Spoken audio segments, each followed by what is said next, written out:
aking ibinabahagi ang kapayapaan sa isa't isa. Hallelujah. Kayo man ay magbigay ng kapayapaan na may higit sa isa't isa. Please. Hallelujah. Hallelujah. Maraming salamat aking minamahal na. Hallelujah. Na walang sawa kayong sumusunod sa kalooban ng Diyos. Hallelujah. Ano man ang inyong nararanasan sa araw-araw ng inyong mga buhay. Hallelujah. Nariyan pa rin ang inyong masigasig na pagsunod. Ito'y laging may kalakip at may nakalaan ang Diyos na biyaya at pagpapala. Hallelujah. Hindi ninyo inaalintana ang sikat ng araw. Kaya ang patak na ulan, ito'y hindi ninyo pinangkatakutan na lumampi sa inyong mga pangangatawan.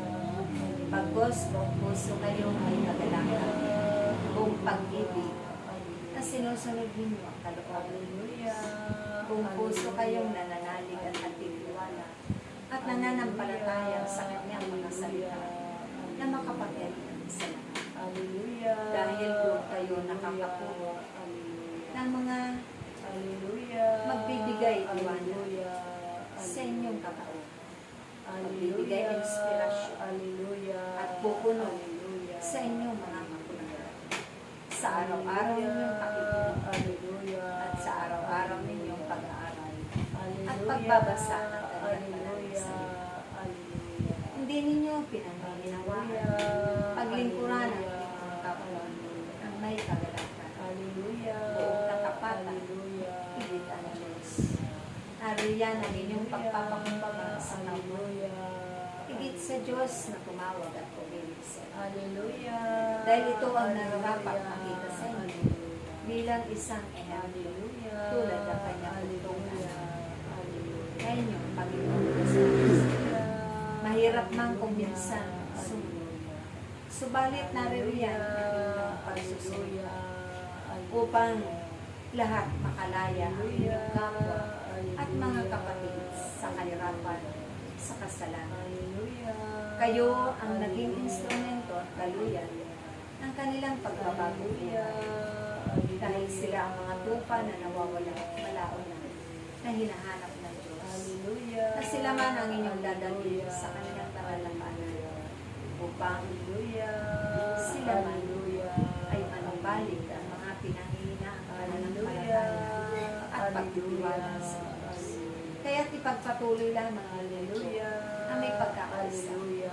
Pagpatuloy lamang ninyo na umaasa kayo at sumasalino sa Diyos. Dahil sa araw-araw nitong paghay, siya ang kasang-kasang. Siya nagtatakda ng lahat ng inyong gaganapin ng mga pagpuli.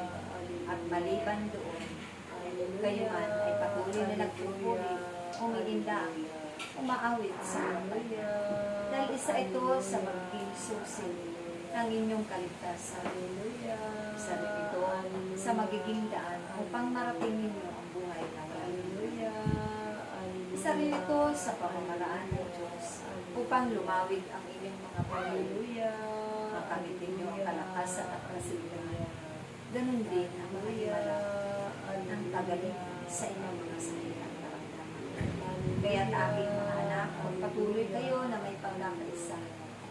Ipanalangin ang lahat ng nasyon, ang lahat ng narito sa daigdig, maging ang mga kaluluwa sa purgatorio at kaluluwa ang ligaw. Ito ang aking mga tagubilin sa araw na ito. Sundin ninyo at tundin ninyo ang mga ipinapagawa ng Diyos. Dahil ito ay kanyang mga mahalagang ipinabuutos. Pahalagahan ninyo at pakaiingatan ninyo ang mga kapangyarihan na kanyang ipinagkatiwala. Gamitin ninyo ito sa pagpilihan at ipaharap tulad ng pagpapalaganap ninyo at alisalita. Kasabay nito ay ang mga ngiti at kagalakan habang kayo sumusunod sa kanyang kamay. Sumayin niyo muli ang pagkakaisa at kapayapaan. Sumayin niyo ang liwanag na nagmumula sa kalangitan na aming ibinababa upang matanglawan ang bawat isa sa inyo ang mga naging sa